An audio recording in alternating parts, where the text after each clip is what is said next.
Guys, আজকে আমরা ঘুরতে আইছি।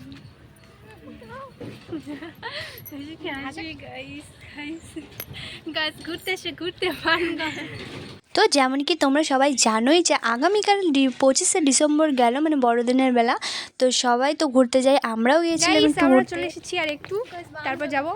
এইদিকে দেখো ওরা লাইভ করছে, ভিডিও করছে, আর আমরা দুজন যাচ্ছি। আর টোটাল 6 জন ছিলাম, কিন্তু একজন বিয়ের সঙ্গে চলে গেছে, এখন আমরা 5 জন।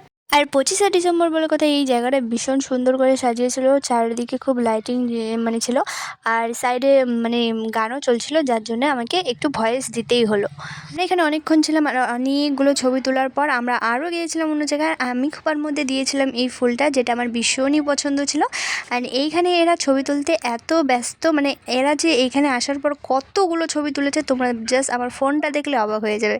মানে সব ছবি আমার ফোনেই তুলেছে। তারপর আমরা যাচ্ছিলাম কলার গাছ দেখতে, যেখানে রানীর বিয়ে হয়েছিল। দেন কলার গাছগুলো পাথর হয়ে গেছিলো। এই দেখো তোমরা একবার, এই যে পাথরের মতো দেখছি, এগুলো এক সময় কলার গাছ ছিল, বাট এখন পাথর হয়ে গেছে। এইখানে আমরা অনেকগুলো ছবি তুলেছি। আর আগের লোকেরা বলে যে এই কলার গাছগুলো যদি তুমি ধরতে পারো, তাহলে তোমার কপাল খুবই ভালো, মানে তুমি একদম মানে ভাগ্যবতী একজন। সো 4টা কলার গাছ আছে, যার মধ্যে আমি একটাই ধরতে পারি, 3টা ধরতে পারি না। যদি তুমি 4টাই ধরতে পারো তাহলে নাকি খুবই ভাগ্যবান, কিন্তু আমি তো 4টা ধরতেই পারি না।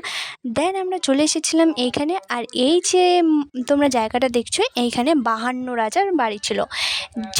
মানে অনেকে বলে যে 52 রাজার বাড়ি এখন নেই, এটা এখন জমির মতো হয়ে গেছে। সো আমরা সেখান দিয়েই গিয়েছিলাম কলার গাছে। তারপর আমরা গিয়েছিলাম পার্কে ঘুরতে সবাই মিলে। আর আমার বান্ধবীরা তো ফোন দেখতেই ব্যস্ত, তারা কোনো দিকেই দেখবে না। আর আমি কোথাও ঘুরতে গেলে হাত দিয়ে এই ভিডিওটা করতে আমার খুবই ভালো লাগে। আর আমি ভেবেছিলাম যে এই ভিডিওর মতো ভয়েস দিব না, কিন্তু তা হয়নি, কারণ সাইডে এত লোক ছিল যে আমি লজ্জায় কথাই বলতে পারিনি। তো ঘুরতে এখানে একটু বসেছি, আমিও এত পরিমাণ ঘুরেছে যে বিরক্ত হয়ে গেছি আমরা। আমাদের পা রীতিমতো ব্যথা ব্যথা হয়ে গেছে।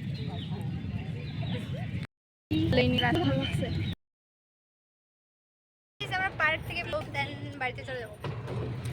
তো চলো, বিরিয়ানি কে কে খাবে চলে আসো, বিরিয়ানি খাবো। চলে এসেছি, আর এইখানে আমরা ছাড়া আর কেউ নেই।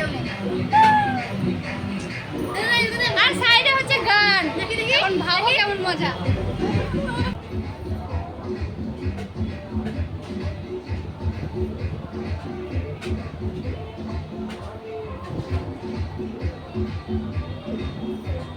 তারপর আমাদের বিরিয়ানিও চলে এসেছিলো, আর আমরা 3জন নিয়েছিলাম চিকেন, আর আমার এই বান্ধবী নিয়েছিল মাটন, কারণ ও চিকেন খায় না।